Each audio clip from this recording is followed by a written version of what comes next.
Hi friends, இன்னைக்கு snacks item தான் செய்ய போகிறேன். இந்த ஸ்நாக்ஸ் பார்த்தீங்கன்னா எல்லாருக்குமே ரொம்ப ரொம்ப பிடிக்கும். எல்லாருமே விரும்பி சாப்பிடக்கூடிய ஸ்நாக்ஸ்னால் இதுவாக தான் இருக்கும். யார் வேணாலும் வந்து சாப்பிடுவாங்க. யாருமே வேண்டான்னு மட்டும் சொல்லவே மாட்டாங்க. நம்ம சின்ன ஒரு பெட்டி கடைக்கு போனால் கூட இந்த ஸ்நாக்ஸ் ஐட்டம் கண்டிப்பாக இருக்கும். டக்குன்னு நம்ம வாங்கி சாப்பிடுவோம். அந்த அளவுக்கு வந்து எல்லாருக்குமே பிடிக்கும். இது வந்து செய்யறதுக்கு வந்து நல்லா சமைக்க தெரிஞ்சவங்க தான் செய்யணும், இதுக்கு பக்குவம் பார்க்கணும் அப்படின்னெல்லாம் கிடையாது. எந்த பக்குவமே இல்லை. அதே மாதிரி வந்து கிச்சன் பக்கமே போகாதவங்க பிகினர்ஸ் கூட ஈஸியாக செய்யலாம் அப்படின்னா நான் இந்த ஸ்நாக்ஸ் தான் செய்வேன். சூப்பராக நம்மளுக்கு வந்து எல்லாருக்குமே பிடிச்ச ஒரு மசாலா கடலை தான். டீ டைம்லேயே சாப்பிடக்கூடிய ஒரு ஸ்நாக்ஸ்னா இதுவும் சொல்லலாம். இந்த மசாலா கடலை வீட்டில் எப்படி செய்யறதுன்னு பார்க்கலாம். அதுக்கு முன்னாடி இந்த வீடியோ உங்களுக்கு பிடிச்சிருந்தா லைக் பண்ணுங்கள், கமெண்ட் பண்ணுங்கள், மறக்காமல் சப்ஸ்கிரைப் பண்ணுங்கள் ஃப்ரெண்ட்ஸ். அப்படியே பக்கத்தில் இருக்கிற பெல் ஐக்கான தட்டிடுங்க. இதுக்கு நான் பச்சை நிலக்கடலை தான் எடுத்திருக்கேன். அதுக்கு கூட பார்த்தீங்கன்னா 1/2 டீஸ்பூன் அளவுக்கு பூண்டு பேஸ்ட், 1/2 டீஸ்பூன் அளவுக்கு இஞ்சி பேஸ்ட், தேவையான அளவுக்கு உப்பு சேர்த்துக்கலாம். அதே மாதிரி மிளகாத்தூள் பார்த்தீங்கன்னா நான் 3 டீஸ்பூன் அளவுக்கு சேர்க்குறேன். உங்களுக்கு எந்த அளவுக்கு காரம் தேவையோ அந்த அளவுக்கு வந்து நீங்கள் மிளகாத்தூள் சேர்த்துக்கோங்க. தனி மிளகாத்தூள் தான் சேர்த்துருக்கேன். கொஞ்சமாக வந்து பெருங்காயம் சேர்த்துக்கிறது, ஒரு 1/4 டீஸ்பூன் அளவுக்கு. இது எல்லாத்தையும் சேர்த்து நல்லா வந்து தண்ணி ஃபஸ்ட்டு தெளிக்காமல் அப்படியே வந்து பிசைஞ்சுக்கலாம். நல்லா வந்து பிசைஞ்சு கொடுக்கணும். இது வந்து கலர் நான் வந்து சேர்க்கலை. உங்களுக்கு தேவையான ஃபுட் கலர் ரெட் கலர் சேர்த்துக்கலாம். அப்படி இல்லைன்னா காஷ்மீரி சில்லி பவுடர் இருந்துச்சுன்னா அதுவுமே வந்து சேர்த்துக்கலாம். நீங்கள் வந்து காரம் சாப்பிட மாட்டீங்கன்னா அந்த காஷ்மீரி சில்லி பவுடரும் சேர்த்துக்கலாம். இல்லை நாங்கள் காரம் சாப்பிடுவோம்னா தனி மிளகாத்தூள் சேர்த்துக்கலாம். இல்லைன்னா ரெண்டுலேயுமே வந்து ஈக்குவலாக இது ஒரு டீஸ்பூன் அது ஒரு டீஸ்பூன் அந்த அளவுக்கு சேர்த்துக்கலாம். கொஞ்சமாக தண்ணி தெளித்து அதுக்கப்புறம் நம்ம வந்து பிசைஞ்சிட்டு ஒரு 5 நிமிஷம் வச்சிடலாம். 5 நிமிஷம் கழிச்சு இதில் பார்த்தீங்கன்னா நான் 2 டீஸ்பூன் அளவுக்கு அரிசி மாவும் கடலை மாவு பார்த்தீங்கன்னா 2 டீஸ்பூன் அளவுக்கு எடுத்திருக்கேன். நான் சொல்லியிருக்கிற அளவெல்லாம் பார்த்தீங்கன்னா 400 கிராம் அளவுக்கு கடலை எடுத்திருக்கேன். வறுக்காத பச்சை நிலக்கடலை 400 கிராம் எடுத்திருக்கேன்.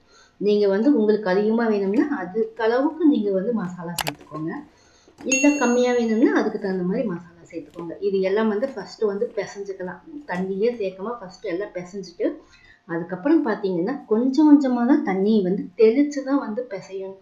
ஒட்டுக்கா வந்து தண்ணி ஊற்றிடவெல்லாம் கூடாது. கொஞ்சம் கொஞ்சமாக வந்து நம்ம வந்து தெளிச்சா போதும். தண்ணி அதிகமாக பிடிக்காது. 1/4 டம்ளருக்கும் கம்மியாக தான் பிடிக்கும். அதனால நம்ம வந்து தெளித்து தெளித்து பிசைஞ்சு வச்சுக்கலாம். நான் வந்து ஃபுட் கலர் சேர்க்கல. உங்களுக்கு வந்து தேவைன்னா சேர்த்துக்கோங்க. அது ஆப்ஷனல் தான்.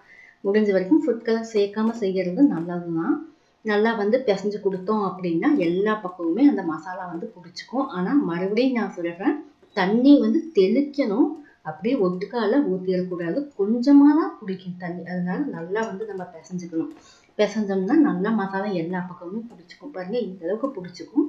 இது ஊற வைக்கணும் அப்படின்னலாம் கிடையாது. ஃபஸ்ட்டே நம்ம 5 நிமிஷம் வந்து வச்சுட்டோம். அந்த 5 நிமிஷம் வச்சோம் அப்படின்னா உப்பெல்லாம் எல்லா பக்கமுமே பிடிச்சிக்கும்.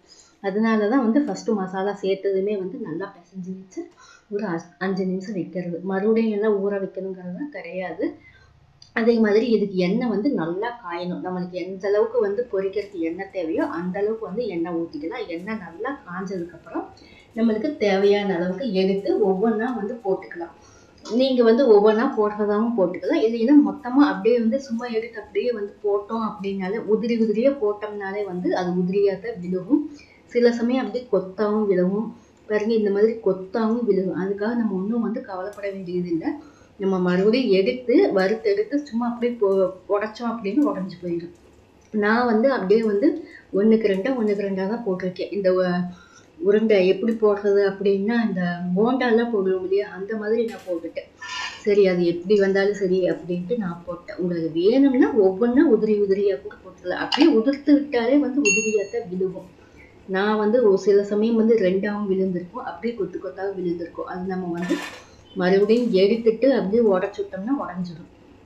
ஏன்னா ஒவ்வொன்றா போட்டோம்னா லேட் ஆகுங்கிறதுக்காக நான் வந்து அப்படியே ஒவ்வொன்றாவும் போட்டேன், அப்படியே மொத்தமாகவும் போட்டேன். இது பார்த்தீங்கன்னா நுரையெல்லாம் அடங்கிருச்சுன்னா எடுத்துடலாம். அவ்வளோதான்.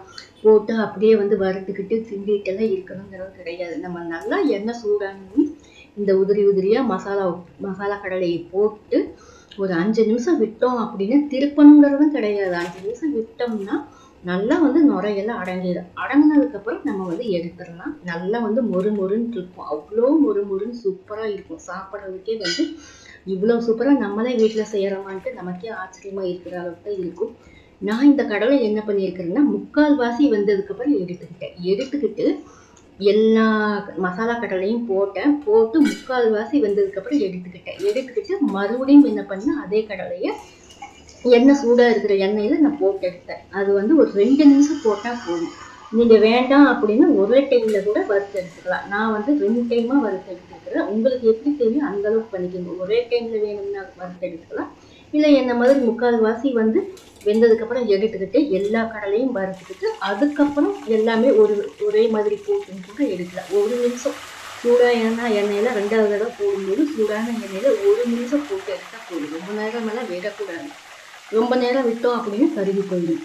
அதே மாதிரி இந்த கடலையெல்லாம் வறுத்ததுக்கப்புறம் நம்மளுக்கு கருவேப்பிலை, நல்லா பச்சை கருவேப்பிலை இருந்துச்சுன்னா நல்லா வந்து கழுவிட்டு வேணுங்கிற அளவுக்கு நம்ம போட்டுக்கலாம். அளவெல்லாம் கிடையாது. எந்த அளவுக்கு கருவேப்பிலை வேணுமோ அந்த அளவுக்கு போட்டு உடனே அடுப்பை ஆஃப் பண்ணிடலாம். ஏன்னா எண்ணெய் ஏற்கனவே சூடாக தான் இருக்கும்.